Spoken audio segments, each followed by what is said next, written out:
I'm interested in this, Mr. Michael Young, Mr. Chair, whether or not he's the same person that was very prominent in the previous administration. I'm not that certain that this is the same Michael Young. Because if he is, Mr. Chair, I remember distinctly that there was an investigation conducted by a certain Colonel Asierto before, linking this Mr. Michael Young to being the financer or a drug lord, Mr. Chair. And I want to find out if maybe we could also invite this Colonel Asierto, Mr. Chair, to shed light on the allegations against Mr. Michael Young. Now, maybe we could issue an invitation, Mr. Chair, on Colonel Asierto. Well, honestly, I don't know where to locate Mr. Asierto at the moment. And maybe if that is in a motion, maybe we can ask the committee as to the intent and the reply to your request, Congressman Flores. Well, then I'll make it a formal motion, Mr. Chair. I move that this committee invite... Mr. Chair, before we go to the motion of trying to invite Mr. Asierto, I still have the floor, Mr. Chair. Mr. Chairman, the motion, no, Mr. Chair. What I wanted is session suspended.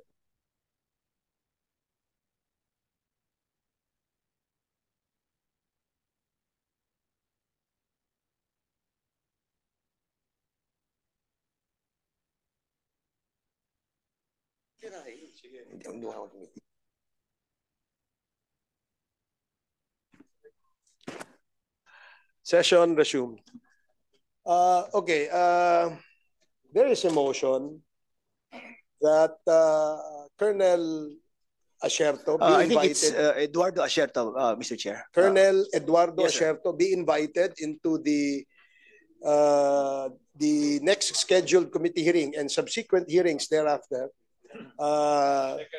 Duly seconded, and hearing no objection, the motion is carried. Comsec, please take note that invitation to be sent to Colonel Eduardo Asierto in our next committee hearing. Thank you, Mr. Chair. Thank you, Congressman Flores. Yes, Mr. Chairman, a while ago while you were delivering your opening statement, I heard that Mr. Michael Young is not around right now. May we know the reason that was given by Mr. Michael Young why he was able to make on this important hearing that we are conducting today? Thank you, Congressman Fernandez. He is not present at the moment, but he is represented by his counsel, Attorney Raymond Fortun. Perhaps he knows the reason why Mr. Michael Young was not able to attend in this committee hearing. Can you share that information with the committee, Attorney Fortun? Yes, Mr. Chair, may we allow... Okay, go ahead. Before Attorney Fortun will answer the query of the chairman, he has not yet taken his oath. Okay. So, can the COMSEC administer those? Sige, okay. Those that are invited in today's committee hearings who was not present in the previous hearings, may we ask you to please stand up and take your oath, and I direct the COMSEC to please administer the oath of our resource persons. Okay. COMSEC. Please raise your right hand. Do you swear to tell the truth and nothing but the truth in this congressional inquiry? Thank you. Only yes. Okay. Thank you. May we now get the answer from Attorney Raymond Fortun why Mr. Michael Young, who the committee invited, is not present in today's hearing? Morning, Mr. Chairman. Good morning, members of the Committee on Dangerous Drugs. Mr. Michael Young could not attend today's hearing because he had left for Dubai last May 12, 2024. He has been in and out of the country for 8 times for the past 7 months. He is a businessman, sir. Okay. Thank you for that information. If I may just interject additional question. Okay. Did Mr. Michael Young engage your services as his counsel? We are external counsel, Mr. Chairman. We are only given certain cases to handle depending on the need, Mr. Chairman. So in this particular case where the reason why we invited him to come and join this committee hearing, were you engage for that particular purpose? Actually, no, not specifically. It's just that the committee had sent this council a letter invitation through our law office to Mr. Young. So just out of respect for the committee, this council, yours truly appeared. Well, thank you, Attorney Fortun, for respecting this committee. And we do appreciate the fact that you came here to attend and share your information on the whereabouts of Mr. Michael Yang. However, we cannot ask you questions because questions will be directed to Mr. Michael Yang alone. We understand, Mr. Chairman. And the counsels or lawyers of our resource persons are only asked to guide and assist their clients. Yes, Mr. So Chairman. in this case, now that the information was given to us that Mr. Michael Yang is a businessman and he's not in the country at the moment, therefore we cannot ask questions to Attorney Fortun. Yes, Congressman Mr. Chairman, I Fernandez. think there are certain issues that Attorney Fortun can answer us. But unfortunately, the majority of questions that we will be asking the Mr. Michael Yang will not be will not be properly answered by his lawyer, and thereby, Mr. Chairman, considering that the reason that was mentioned by Attorney Fortun was that he is a busy businessman is not acceptable.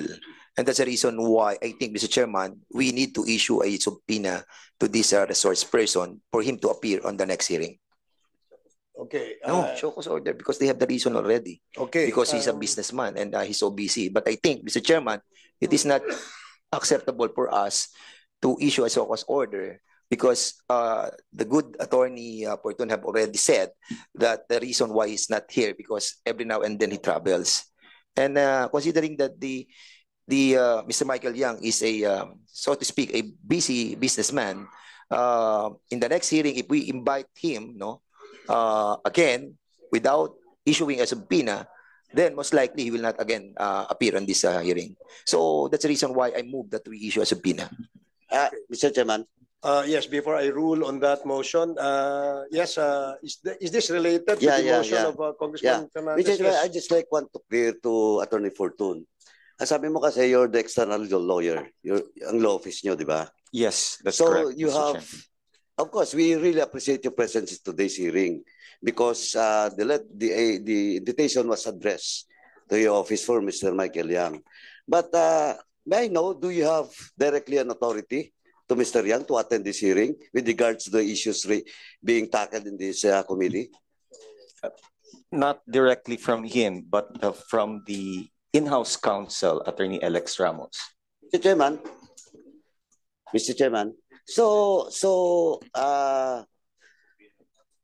Attorney Fortun, I've said that not directly the authority from Mr. Michael Yang, but through the internal counsel. So, Mr. Chairman, in this committee, we need documents. And without authority, written authority from Michael Yang to Attorney Fortun, hindi po pwedeng sabihin natin na the reason why Mr. Yang is not present in today's hearing is valid because of the statement coming from Attorney Fortun. Because he cannot produce even a document that giving Michael Yang giving him the authority. Mr. Chair. That's why, Mr. Chair, I think just process check. It's just proper so that we will not be accused of violating due process. We should issue, before issuing subpoena, we should issue first a show cause order to Mr. Michael Yang.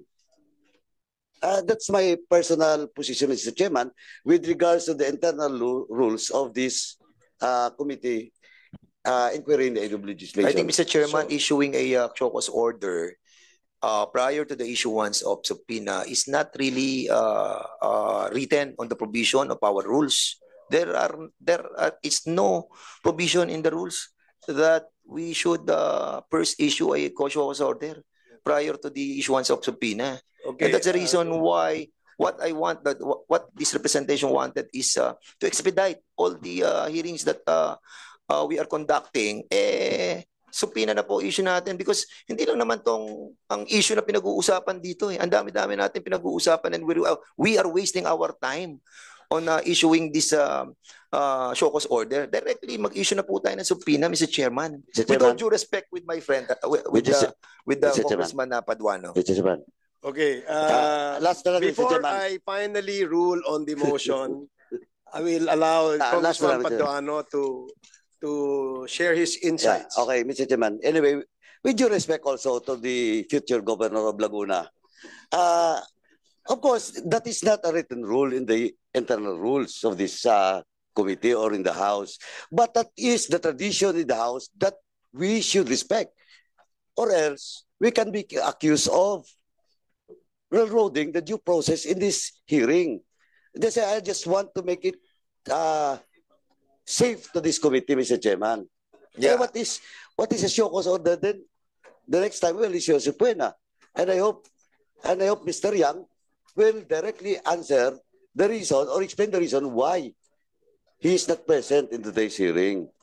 Because as I've said, wala pong written authority si Attorney Fortun. Thank you, Mr. Chairman. Mr. Chairman, giving the choice of trying to choose between the rules that we adopted and the traditional that we are practicing, I think I will go with the traditional ba? Mr. Chair. I will go with the rules of Okay. our Listening to Congress. the ideas of both Congressman Paduano and Congressman Fernandez on the issue whether we will accept the excuse of Mr. Michael Yang for not attending today's hearing, I will now lay it on the table so that we can decide as a committee on the motion. However, my point of view is that a subpoena in the committee in conducting investigations in aid of legislation has similar effect as that of a show cause order. We are not a court of law. Tayo ay hindi korte. So we only use and apply rules that has the same effect. No? Now, I'd like to lay it on the table by specifying or stating that when the committee invited Mr. Michael Yang to shed light on his web of corporations involved in Empire 999 with interlocking incorporators, he sent, I suppose you were sent personally by Mr. Michael Yang. Am I correct, Attorney Fortun? That is correct, sir. A lawyer who appears especially before a committee is presumed under the law to have the authority, Mr. Chairman. Okay. So now, Mr. Chair, Mr. Chair, allow the chair to Mr. finish Chair. first. Okay. With your indulgence, Congressman Acop, allow me to wrap up what I was about to say. So in this case, since the issue at hand is whether the committee will accept the reason of Mr. Michael Yang for failing to appear before this committee or not, diba? That is the main issue. Because if he fails to attend in the first invitation, then it is now the option of the committee to issue subpoena - show cause order so that we will make sure that he will attend in the subsequent hearings of the committee on the same subject matter. Congressman Acop? Thank you, Mr. Chair. The Honorable Paduano and the Honorable Fernandez are chairmen of committees. And as is practiced in this House, before a subpoena is issued, we issue first a show cause order. That has been practiced in this House, Mr. Chair. And if we look at the rules governing inquiries in aid of legislation, a witness subject of the issue can be represented by counsel, but the representation is limited only to advice. So, in effect, technically speaking, Mr. Chair, Mr. Yang has not disrespected the invitation. As a matter of fact, he sent his official representative, Attorney Fortune, and when a lawyer attends hearings, both administrative and criminal, or what, at stake is his oath of office as a lawyer. So, Mr. Chair, I agree that if there's an issue insofar as either we issue a show cause order or a subpoena, then let's ask the committee, the members of the committee, to decide. Mr. Chair, thank you. Mr. Chair, in addition, Thank you, Congressman Akop. But before I allow you to speak, let me acknowledge first the presence, the very vital, very important presence of our members. Our Vice Chair, Congressman Arnie Fentebella, Congressman Bonifacio Bosita, and Congressman Maximo Dalog is also present in this committee hearing. Yes, maybe ask the good lawyer of, supposed lawyer of Michael Yang to give us the written authority that was issued by Mr. Michael Yang. Can we have the written authority?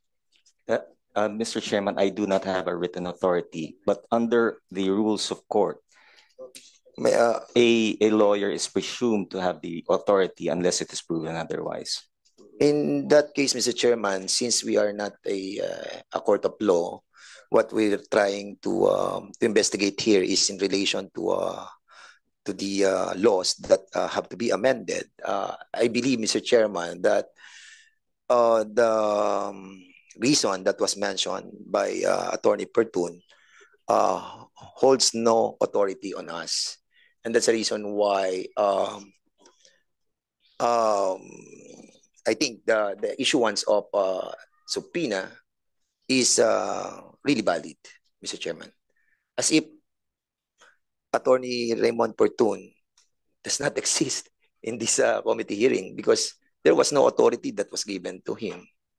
And that is my point of view, Mr. Chairman. Okay, thank you. Mr. Chair?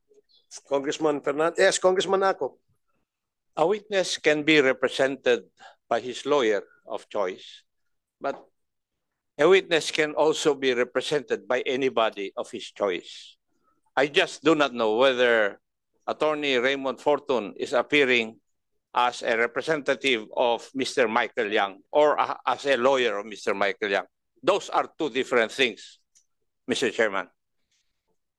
Thank you, Congressman Akop. I agree. Perhaps it would be easier for the committee to ask the counsel of Mr. Michael Yang whether there is do you have a copy of the engagement of Mr. Michael Yang with your law firm, Attorney Fortun? Not for this hearing, Mr. Chairman. But you do, sure, certainly have a copy of that perhaps in your law office. Yes, Mr. Chairman. With regard to all the cases that we are assigned to handle, that's correct, Mr. Chairman. Okay, can we ask Attorney Fortun to provide the committee a copy of the engagement or contract between Michael Yang and your law firm? Yes, Mr. Chairman. We'll do that by this afternoon. Thank you, Mr. Thank you very much, Attorney Fortun. Yes, Congressman Flores, do you have a... No more, Mr. Chair. Okay. So now that the issue is on the table, whether we will issue a subpoena cum show cause order or show cause order cum subpoena is now on the table. So the chair would like to get the Mr. Chair, there are two different repercussions on issuing a show cause order and a subpoena. If we issue a subpoena upon arrival ni Mr. Michael Yang sa airport, he can be arrested. The show cause order entails no kind of penalty. And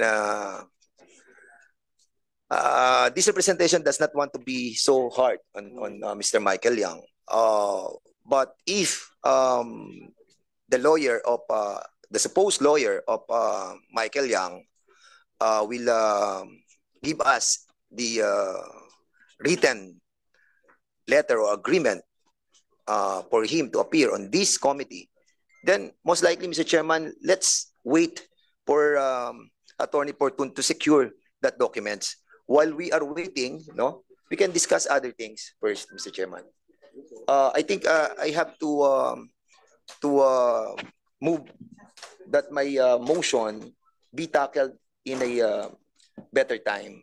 Let's give a time for Mr. Portun to secure the documents first. Does that mean that Congressman Dan Fernandez is withdrawing his motion? I'm not withdrawing, Mr. Chairman. I'm just trying to tell this hearing to differ in a while Mr. Chair. Attorney Portun is waiting for the documents that will be coming from Mr. Michael Yang.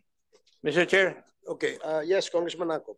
The parliamentary status is that we are supposed to vote whether we will issue a show cause order, a subpoena. Yes, Mr. Chair. So that we can proceed already in the hearing of this issue, then we vote, Mr. Chair. With that, I agree, Mr. Chair. I don't have any, I don't have any problem with that. If you are going to pursue with the motion that I move, then so be it, Mr. Chair. Okay, so there's now a motion to 1 minute suspension. Mr. Chair. The parliamentary status of the committee hearing is that a question whether a show cause order or a subpoena be issued to Mr. Michael Yang for failing to attend in our committee hearing today. So para clear lang po. Now, the motion of Congressman Dan Fernandez is to issue a subpoena. And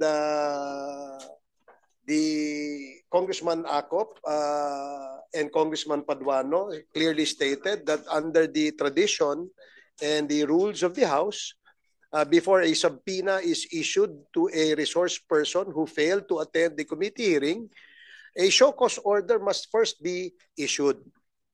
Now, the question for the committee members present is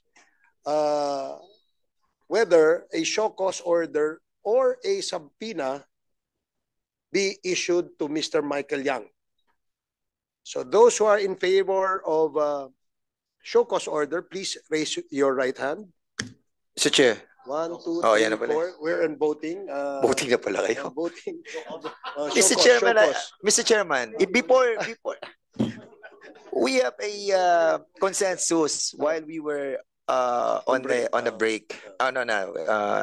We were given our 1 minute suspension, and I agreed with the consensus of everybody. And I was about to withdraw my my motion. Why did you? Why did you vote on it, Mr. Chairman? This is a tyranny of majority, Mr. Chairman.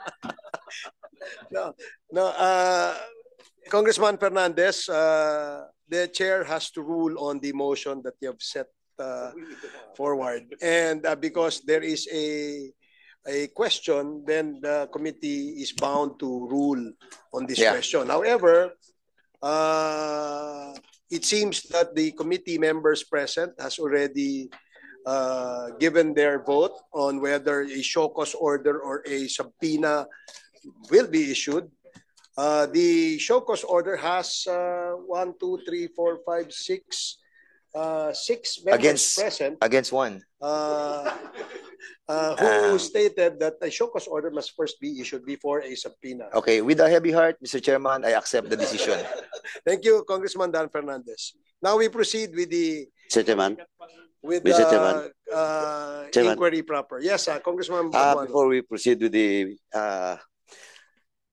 inquiry proper, Mr. Chairman, since Attorney Fortun stated that Mr. Michael Yang has traveled 8 times this year. This year ba, Attorney Fortun? Since October 2023, 8 times for the last 7 months. Since Mr. October Chairman. 2023 until now, he travels 8 times. That is correct, Mr. Okay. Chairman. Mr. Chairman, so then, Mr. Chairman, I move that we request the Bureau of Immigration to submit in this committee the travel record of Mr. Eddie Yang, Mr. Michael Yang, since October 23 up to the present, Mr. Chairman. Okay, may we ask the counsel of Mr. Michael Yang and the BID to please provide the committee records of his travel.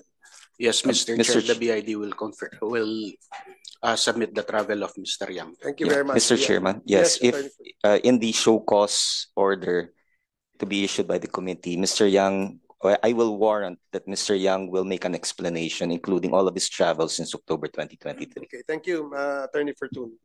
Mr. Chair, is the passport of Michael Yang stated as Michael Yang? Or is he using a different passport name? Mr. Chairman, he uses Michael Yang Hong Ming. So just to make sure, we are clear about the full name.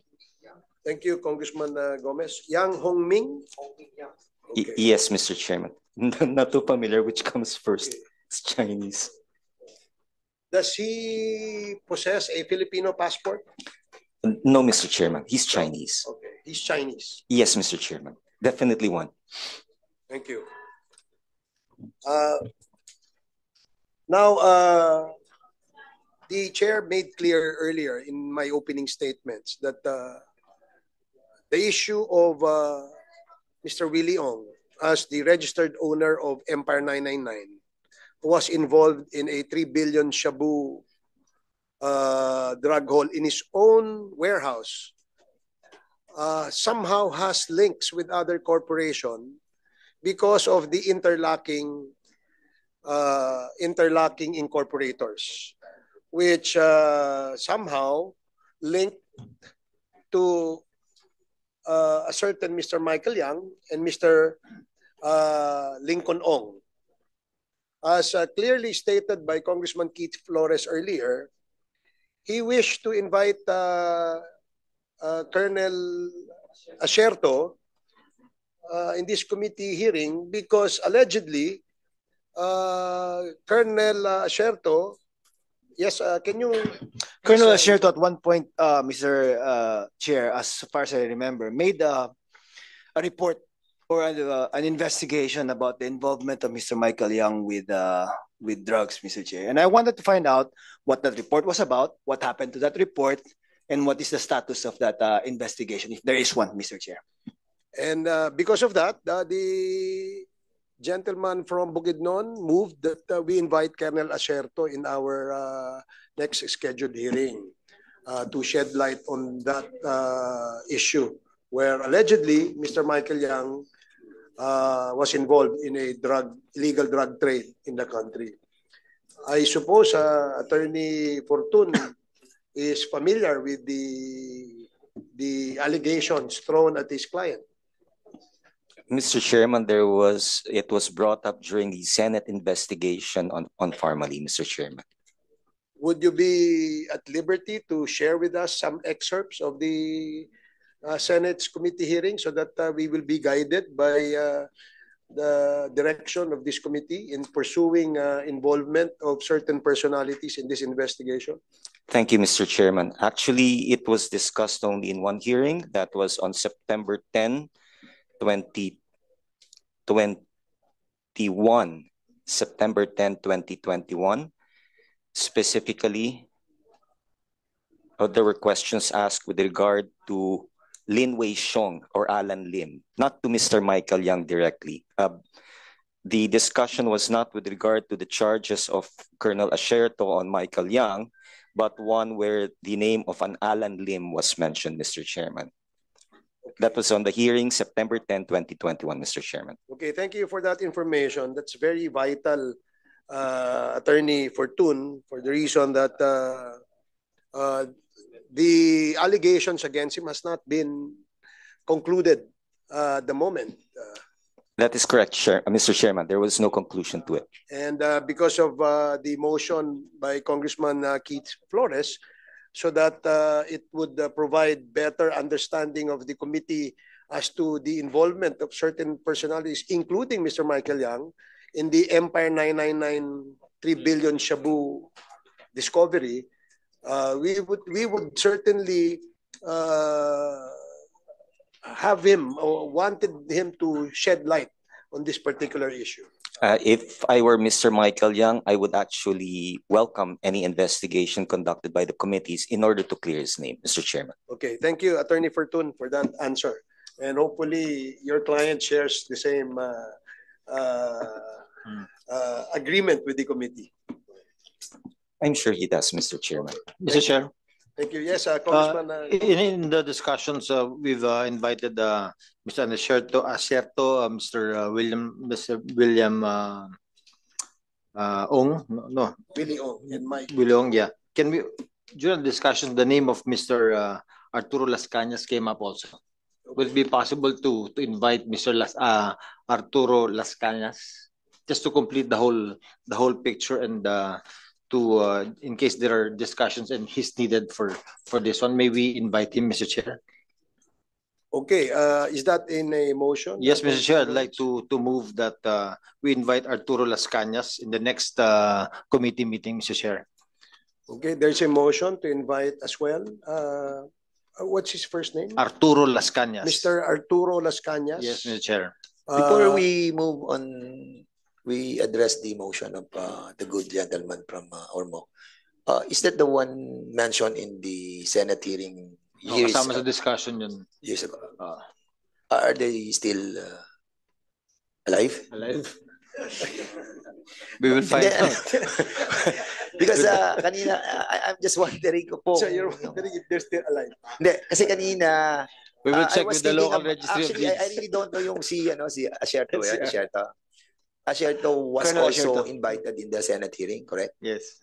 So he's the one we are inviting in the next hearing. Yes, I moved for that and it was approved by the committee. And this Arturo Las Cañas was also invited in the... We will have to, the committee will have to check on his whereabouts, Mr. Chair. Okay. If indeed he is still existing. Just a point of information, Mr. Chairman, because medyo naligaw ako dun sa issue. Okay. Thank you so much, Mr. Chairman. If I may recap what the good congressman from Ormoc has stated, he moved that a certain Mr. Arturo Las Cañas be invited in our next scheduled committee hearing on the issue of the 3 billion Shabu drug discovery at Mexico, Pampanga, last 2023. So there is a motion duly seconded, and hearing no objection, the motion is approved. Comsec, please take note of the invitations to be sent to both Mr. Arturo Las Cañas and Eduardo Asierto. Eduardo Asierto. So thank you, Congressman Gomez. Now we proceed with Mr. Chairman. Yep. Okay, If there aren't any other questions for my presence, if I may be allowed to take my leave. But one final request, Mr. Chairman, if Mr. Yang will be asked to appear before this committee, may I respectfully request for a Mandarin interpreter. Okay. Mr. Yang, Mr. Chairman, really has difficulty understanding English as well as Filipino, and he just could not express himself very well unless through an interpreter, Mr. Chairman. That's noted, Attorney. Thank you so much, Fortun. Mr. Chairman. And we ask the COMSEC to please make sure that there will be a Mandarin Yes, interpreter. Mr. Chairman. Mr. Chair, Yes. before we proceed, can we also invite Wei Xiong Lin, who is I think the husband of Rose Nono Lin, who's also a director in Paili Holdings Corporation, Full Winning Groups of Company, Golden Sun 999 Realty and Development Corporation. Okay. In his capacity as one of the incorporators of the Empire 999? Yes, I think this is interlocked with the other companies. Okay. Just to shed light. Okay. Because in Paili Holdings Corporation, Wei Xiong Lin is one of the companies or incorporators also is Mr. Michael Yang. Okay. Just to shed light on this matter, Okay. Mr. Chair. There is a motion to invite Mr. Wei Xiong Lin. In the next scheduled hearing of the Committee on Dangerous Drugs, duly seconded, and hearing no objection, the motion is approved. Mr. Chair. Mr. Chair. Please take note of another personality to be invited, and since Attorney Fortun asks for an excuse in this committee hearing, you are not. We leave, Mr. Chair. Excuse Ay- muna natin. Yeah, meron lang akong may query lang ako If you have kay. questions, Yes, isa lang. Attorney Fortun. Because I think we have invited also Mr. Lincoln Uyong. We have invited Lincoln Ong sa Parmali. Yes. Yes, we invited him, right? Yes, we did, because all of the incorporators of the companies or corporations mentioned were sent invitations. And there was a time that Mr. Lincoln Uyong was the interpreter of Michael Yang. Is that accurate? Maybe Attorney Fortun will be able to. Mr. Attorney Fortun, yung si Lincoln Uyong, which we have invited here in the hearing, was the interpreter of Michael Yang, correct? That is correct, Mr. Chairman. I hope that you will not get him as the interpreter of Mr. Michael Yang. They are no longer connected, Mr. Chairman. Okay. And I think that it would be better that the honorable committee will Yes. hire its own interpreter That's so that there will that's be. the point that I wanted to, Mr. Chairman.